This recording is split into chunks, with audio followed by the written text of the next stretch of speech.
On today's show, let's talk about some trade rumors out there. I've got Matt Moore from the Action Network. We're going to talk about Kyle Kuzma, PJ Washington, Andrew Wiggins, all the rumors going around right now. Who's the best fit for the Mavs, and what do these teams even want for these players? Talk about that and more on today's Locked On Mavs. I'm Luka Doncic, and this is Locked On Mavericks podcast.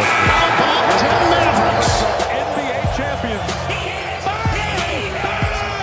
It's good, and the Mavericks have won the game.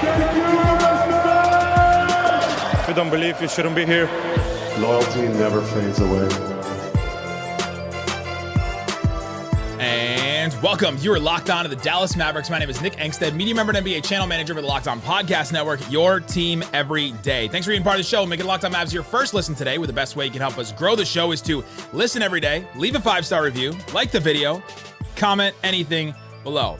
Let me know, of all the players we talk about today, that means you got to listen to the whole thing. Sorry. You can't just comment after all the players to talk about. Which one do you want the Mavericks to trade for the most? And make your case. Today's episode is brought to you by FanDuel. Make every moment more. Right now, new customers get $200 in bonus bets if your $5 bet wins.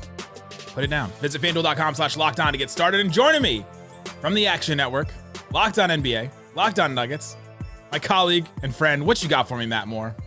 Hey, man, I'm glad to be on with you. I'm glad that I'm going to be on a Mavericks podcast and not have to deal with everyone being angry about takes. So, like, we just talk trades, and it's going to be fine. It'd be nice. I could get a non-hater episode of me on a Mavericks podcast. Yeah, I was going to say, we don't have to talk about Luka. We don't have to talk about any of that kind of stuff. None of the takes will be flying. But, yeah, we'll talk about all kinds of trades. I've got a bunch of players. We'll play, what about this guy? What about this guy? And we'll just go through. Matt's got sources across the league and is hearing things about some players. So we'll hear kind of a national perspective on what teams are wanting for these players and then which one he thinks could help the Mavs the most. And so we'll work through them. Player that's coming up the most, at least for Mavs fans, is Kyle Kuzma. You're either in the camp that Kyle Kuzma is terrible or that Kyle Kuzma could really help this team. Everybody get over yourselves. He would actually help the Mavs. And so let's start with the Wizards side of it. What do the Wizards want for Kyle Kuzma? They're shopping him. It seems like they asked for 2 firsts earlier. That was reported. And then it's like, the Athletic reported that maybe that's overblown. The truth's probably somewhere in the middle about what they want. What's your sense on what they would even want for Kyle Kuzma? Yeah, so a lot of this, I think we'll talk about today, is the way that these things are negotiated both privately and then in public through leagues, right? Sure. So the 2 first rounders, I think, is the like, hey, this is where we're going to start from. And no one ever expects to get what you start from in a negotiation. And so probably not that. But what I do think the Wizards are going to want is they're going to want a player that they believe can directionally help them in terms of a long-term plan. Like they are reorienting so anybody around like a long-term, a long-term like kind of solution. So, they're not going to, I guess the best way I think to kind of look at this is like, they're not like, ooh, what would really make us complete is Tim Hardaway Jr. Like that. No, right? Like they're not going to be like, ooh, Maxi Kleber. All right. Like now we're good to go. So like you're talking Jaden Hardy. You're talking Max. You're talking Josh Green. Like that's the 3 guys that you could be talking about. Like a first and one of those guys. The problem with that is like, okay, so that might be like the Mavericks' best reasonable offer for Kyle Kuzma. I don't know that that's going to be the best offer that they can get for Kyle Kuzma. And it's not even so much about the best offer, right? Because that might be the best offer. It's not like people are beating down the door for Kuz right now. I think it's more of like, you have to be able to take that, assess it internally, come to, this is a deal that helps us go forward. And then ownership be like, yes, I like the idea of trading Kyle Kuzma for these players. And that combination is difficult before we get into all the mechanics of, okay, does it work under the salary cap? And like, what does this mean for their future expenses? One thing I will say based off of what I've heard about Dallas is that I think Kuzma would be a good fit in that he is on contract. Like this is not a team I think that is looking for guys that are on expirings or going to be unrestricted this year, next year. They don't want guys that it's like, hey, this could be a really hefty contract for a lot of years, unless it's obviously like a player that is worth it. That changed the equation. But most of the guys I think Dallas is going to look for is guys that they're looking for that are on like, okay, they're on sizable contracts because they're really good players. We're willing to take on a sizable contracts, but what we don't want to do, like one of the things I heard was that with the Pascal Siakam talk, that was a sticking point, was like Dallas was not interested in me. We just did this. Like we'll trade for Pascal Siakam. We'll trade all of our assets and then we'll give Pascal this massive new deal. That was not what they were looking for. So in that respect, I think Kuz makes sense. I'm just not sure on the Wizards side if they're going to look at it and go like, oh yeah, like Jaden Hardy and cap filler and a pick. Great. That's probably not going to elicit it, but it depends on what their urgency is at the deadline and moving Kuzma. Yeah, and his contract is descending. That's been one of my big things. It's like he fits a couple of the things the Mavs are looking for in terms of he's not old. He's like 28. He's 6'9", so he's not small. Those are two things, not old and not small. Those are the things that the Mavs really need. He can get his own shot, which the Mavs need. Luka and Kyrie miss games. Kyrie misses a lot of games, and so they need somebody else to be able to get a shot like that. The contract is descending, $25 million this year, 23, 21, and 19 over the next 3 years after that. So that's a big positive. That means your percent of the cap just keeps going down. And so it's one that kind of makes sense. And the piece that you mentioned, the Mavs could give up if they think that Kyle Kuzma could help them take that step forward. What's your sense on Kuzma as a player, though? One of the biggest arguments me and Mavs fans get into, and I was looking at the comments today about it, I keep saying he's had defensive moments in his career, right? Like when he was on that Lakers team that won the title, I felt like he was a solid defensive player. Then he goes to the Wizards, as many players who go to the Wizards, like just lose it. It just seems like they aren't impactful on defense. But what's your sense on how he could help the Mavs on that end, but then also the offensive end too? Okay, so a couple things here. One, I would go further than you and actually say he was really good defensively before the Lakers traded him. Like I thought he was really good. He's versatile. He gets up into guys. He's physical. He'll contest. When he is locked in, he plays really. He's a really good defender. So, in my opinion, there are three types of guys in terms of effort. There's guys that give high effort every single game and take pride in their defensive approach. That is not a high percentage in the league right now. But those guys are the ones, or of Mavs players. Yeah, exactly. So like that's, those guys are the really talked about like high level defenders. Then there are guys that are good if they're in a position where it benefits them to do so. Yeah. If they have team goals, if the team, particularly if there are bonuses tied to team goals, like if they get more money, if the team makes a conference finals, but also just like, oh, okay, this is a year in my career in which I'm committed to that.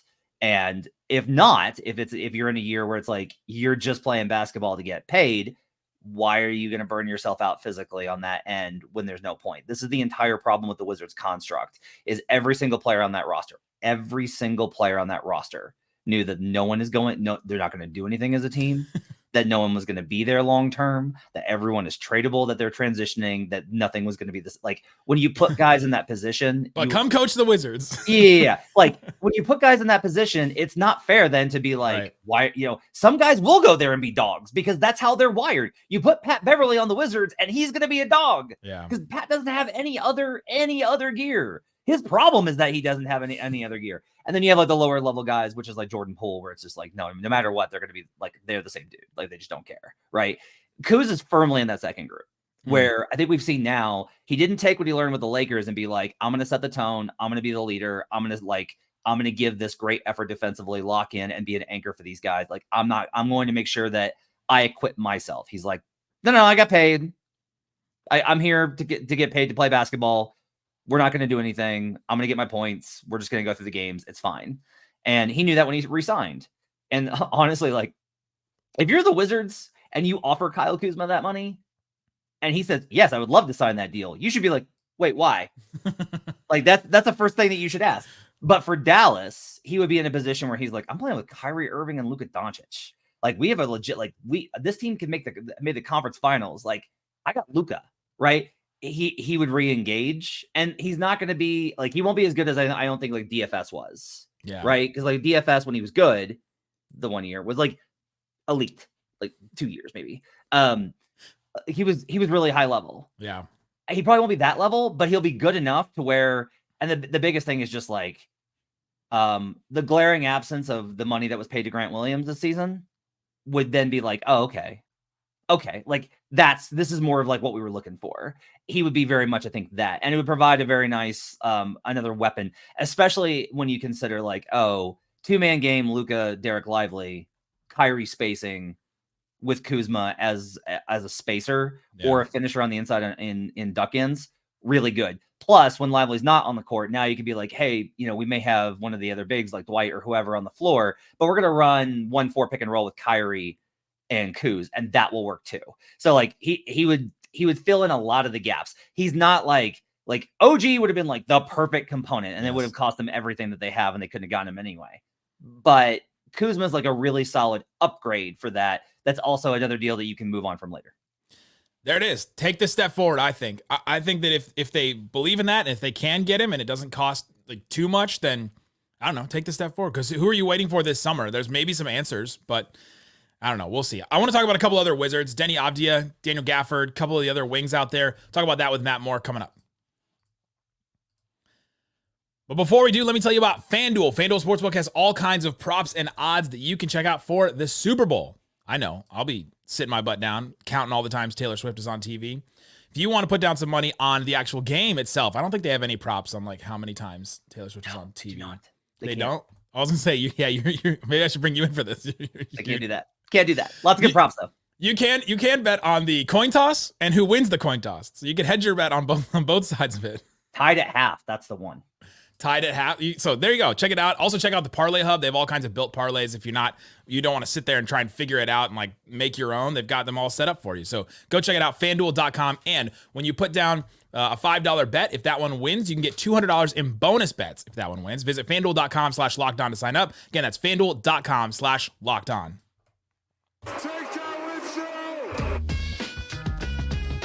Thanks, everybody, for hanging out with us on Locked On Mavs, being part of the show, part of the Raccoon Squad, listening every day. We appreciate each and every one of you. If you want to support the show, go the step further. I'm doing a mailbag right now on Subtext. The only way you can get mailbag questions in is if you text me. You can subscribe, check it out, see what it's like. I send extra notes and stats on game days. I send extra video reviews, all kinds of stuff that I do on Subtext. I've almost done this for a year. That's kind of wild to me. So I appreciate those that have been on there for a year, but jump in now, Subtext, click the link or text the number. All right, Matt Moore, let's get into some more players, some more Wizards players, because there's only a few sellers, it feels like right now, and the Wizards seem to be one of them. Deni Avdjia is a player that I've been kind of looking at. There have been some rumors that like maybe the Wizards are maybe opening to at least like listening to offers on him. And to me, the Mavs need to take at least some kind of calculated risks in these because they don't have the most that teams can offer, right? So if they go up against, the same player that the Thunder want, there's no way they're going to beat the Thunder in any kind of trade. So they got to take some kind of calculated risks. Deni Avdjia, to me, could be a bigger wing type that can handle the ball a little bit, that would be a good defensive option for the Mavericks. What's your take on what they would potentially want for Deni Avdjia? So that one's interesting. What I've consistently kind of heard is that they are not necessarily urgent in moving off of Avdjia. Sure. It sounds like they're not urgent in moving off of even the funniest one to me is kind of Tyus Jones, where they really just want like a first. That's what they want. They want a first for Tyus Jones. There's an offer out, I know, from one team for multiple second rounders for him. And they're still trying to wait to get that up to a first. With Avdjia, he kind of fits along with some of their other guys, Kispert, some of the other young guys. Yeah. They don't seem very interested in giving up the young dudes because I think that what they want to do is they want to get another young guy. And then you have kind of all those guys on the same trajectory. And to be honest, like it's cheap. And so then you're able to then, when they're up for extension and Avdjia will be up, I think maybe next year. Then he got one, right? Because he's on that weird like poison pill. So yeah, he's on the poison pill extension. That I think is one of those things where it's like, all right, you got him on a pretty good deal here going forward. I don't think they're necessarily looking to move him actively. Now that said, like if they just decide to shake everything up, and that may be the decision as they look at the season and go totally different direction. I would imagine that they're still probably going to be looking. That's what's kind of weird is like Tyus Jones is a much better player and they want one first for him. And then it's like, is Deni Avdjia better than Tyus Jones? No. But would they want a first for him? Probably, because he's young and they always want, like young guys, they're always going to want first for. That said, if you're willing to give it, like I would think that a first would probably get you at least in the door on that conversation. With it's obviously could be a lot less for Avdjia than it is for Kuzma if they decide to move off the young guys. That's kind of the question. And they're kind of in a weird spot where they don't have a coach. So like, how do they know what the future of their? Yeah, and they don't. I mean, the biggest problem with the Wizards is like they don't have a direction, right? And so, I mean, I think that's one of the things that makes them interesting as a trade partner is that they might be open to a lot of different possibilities, and so they might also be willing to take on your contracts. Like to me, the Wizards seem like a really great third team to get involved. If it's like, hey, we want to acquire somebody and they don't want Tim Hardaway Jr. Okay, so let's call the Wizards and maybe they'll take THJ for additional draft compensation, which is what they should do. Yeah, the last Wizard I want to talk about that's brought up to me a lot is Daniel Gafford. Does he fit in that young guys range? He's 25 and he's on a pretty decent deal too. Maybe a lot for a backup center, but Like that's where I think that like the Locked On Wizards guys have always said he'd be best as a backup center somewhere. Like the Isaiah Hartenstein role, like he would just be best there. And like the Mavs have a big need for that. And he would start some games when Lively is out after he gets his nose broken or ankle like stepped on or whatever. Like he's just had some weird injuries. What's your take on Daniel Gafford? Would they be willing to trade him? Is he part of that young guys group? So what I've heard on him is that he is available, but the problem I think for him is there's a lot of bidders for him. Sure. Backup center is now that Siakam and OG got moved, backup center to me is probably the most sought after position in the market right now. Like I hear a lot of like Kelly Olynyk is the one that everyone's calling about and trying to figure out what the market's going to be from him from Utah. Everyone's kind of looking at those kind of situations. Gafford is a guy that I've heard a lot of teams linked to. I know that the Pelicans have called about him. I know that the Mavericks have called about him, but they're just taking temperature to gauge the market. Yeah. I do think Gafford is probably gettable, and I think that Gafford's probably gettable for less than most would think for a starting caliber. He's a starting caliber in that he starts, right? Best as a backup. That would probably be a really good acquisition if nobody else goes for him, like if the Pelicans reorient or just like, we're just going to keep him, because what I hear about the Pelicans is like, they would very much like to move JV and get a long-term replacement for him that lines up age-wise with Ingram and Zion. And Gafford would fit that pretty well there. So actually, I kind of think that JV would be a perfect fit with Dallas as like a backup, like get him behind Lively. Yeah. He would be like, why am I coming off the bench? But still, he would kill in that role. Jason Kidd would be like, "Did you say something? I can't understand your accent." And then he would just look. Then he would look away. Exactly.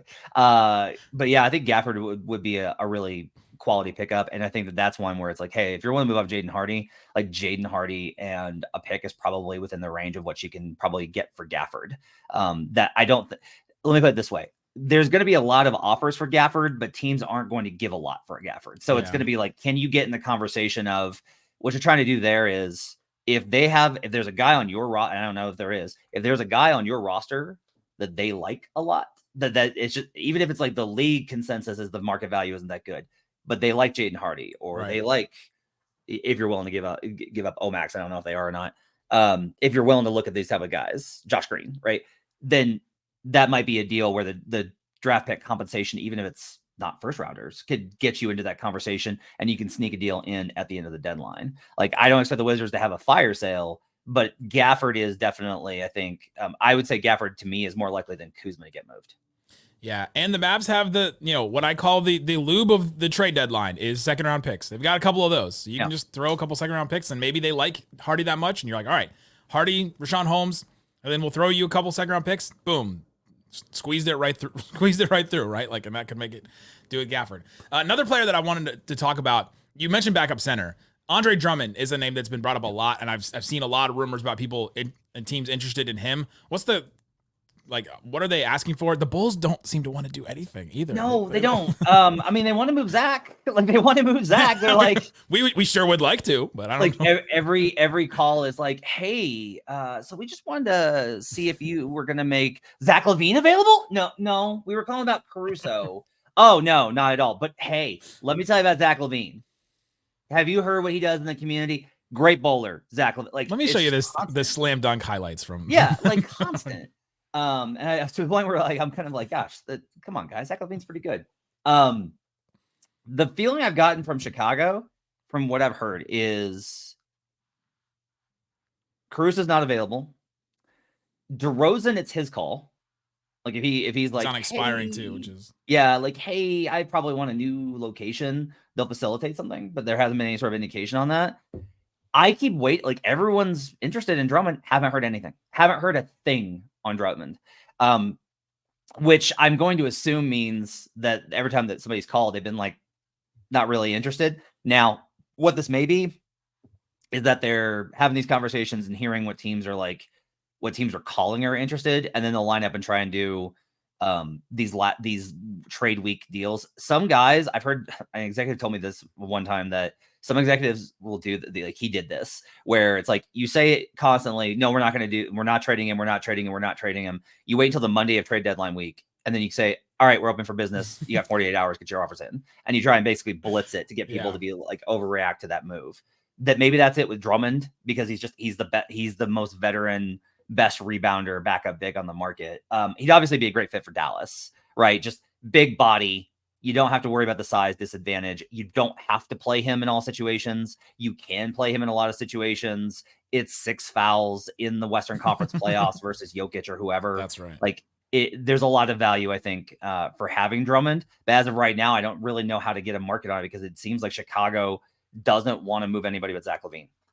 And he's on a minimum 1 deal, so it's just like a weird. He's not signed for a while, so you got to weigh that risk too. But yeah, I was against Drummond for a while because a lot of Mavs fans thought he's the answer at starting center, and he's not that. But now that they have their answer at starting center and Lively, perfect backup. Like, absolutely slot him in there.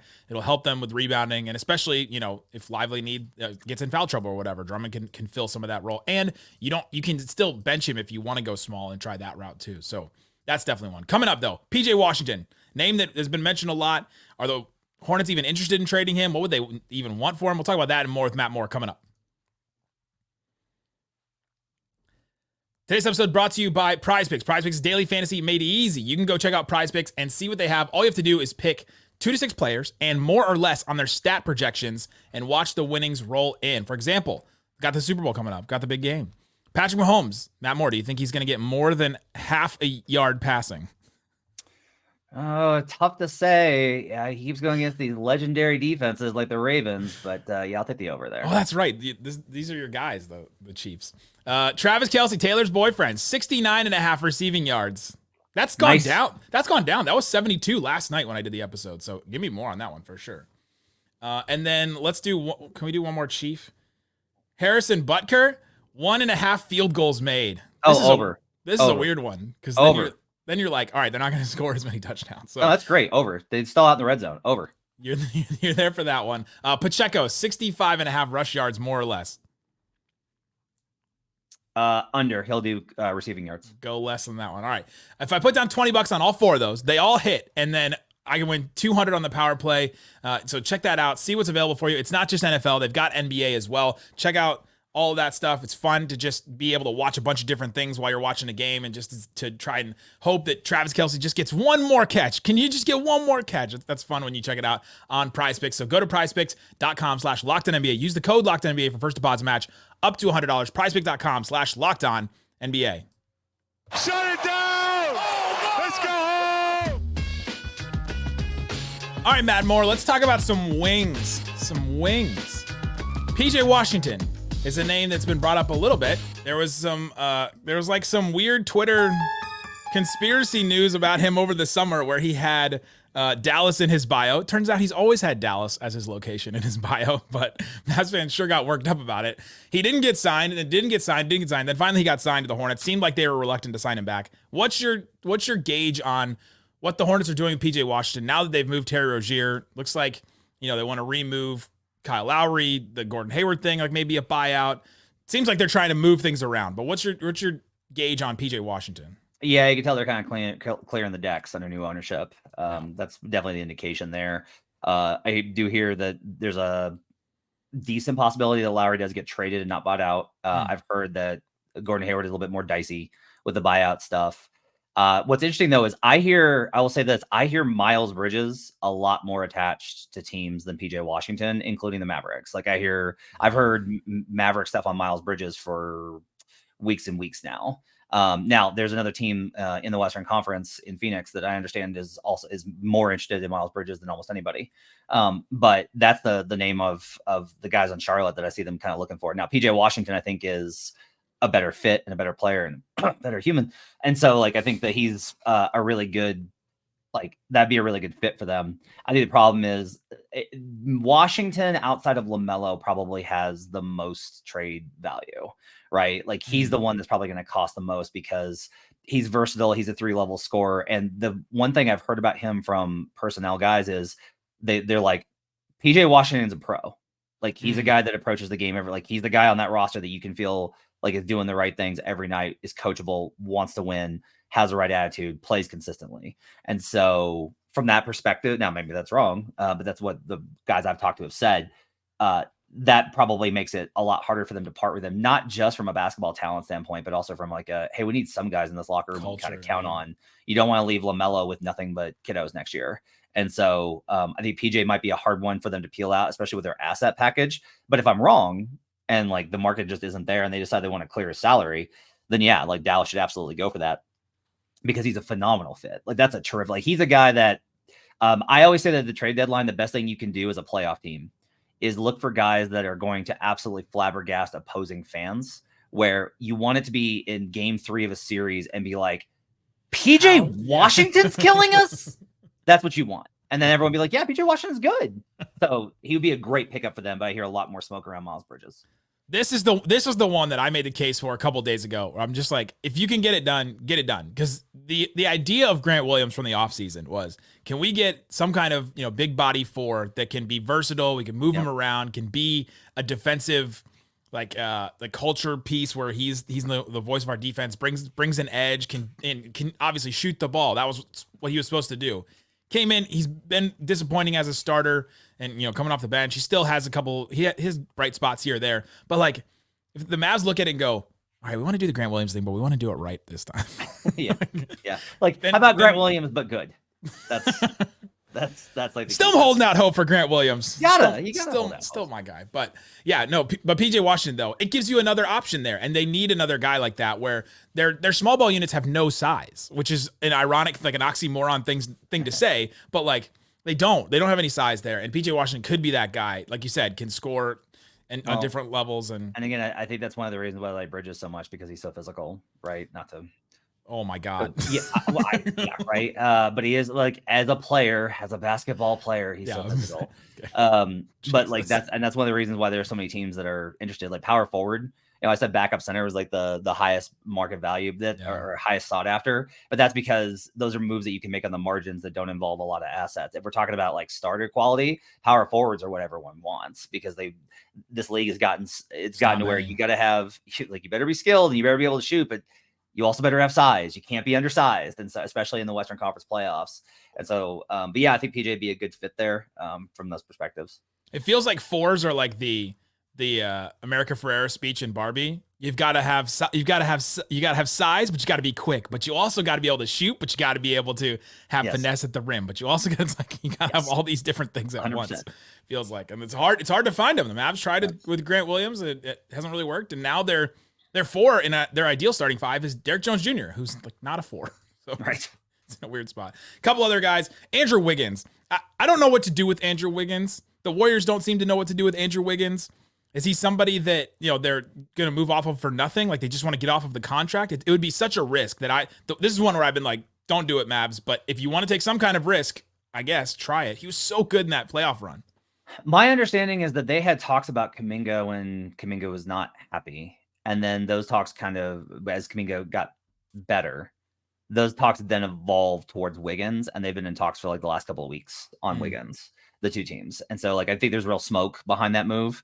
I think it makes sense just from the perspective of like, okay, if Charlotte's going to ask a lot for PJ Washington and the Warriors are going to ask for very little for Andrew Wiggins, is PJ Washington better or that much better, depending on how you feel, than Wiggins? And if the margin is close and you give up fewer assets because the Warriors are just looking to shake things up, then that's maybe the possibility that you get into. And this is another one, I think, where you look at if there are players on the Mavericks that the Warriors are like, that can work here.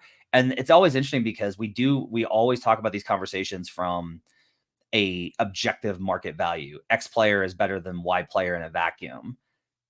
That's going to factor into the discussion. I'm not saying it's not considered, because it's a starting point, but I will say that teams are a lot more interested in like, hey, I think that guy works here, whether it's coach or assistant GM or GM or whoever, or owner. If it's like, hey, Tim Hardaway Jr. could really be good here. Like, we think we could really do some stuff with Tim Hardaway Jr. or Josh Green or Jaden Hardy or Kleba or whoever, to give them different options, because right now they just need different dudes. They just like that. Then there's a reality on that.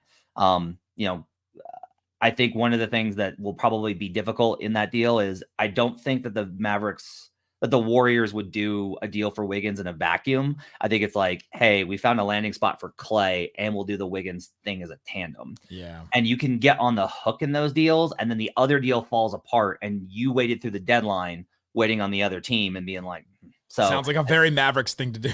Well, and it's like, it's not that that you get hung up because you wind up, from my understanding, at least from talking to people, you're making other calls. Yeah. And if you find something better, you just go do that. Right. So you have these other options. Like if PJ Washington falls in your lap, go do that. But you can sometimes get hung up on, we thought we had a deal. And then the Warriors' other component fell apart and it changed things.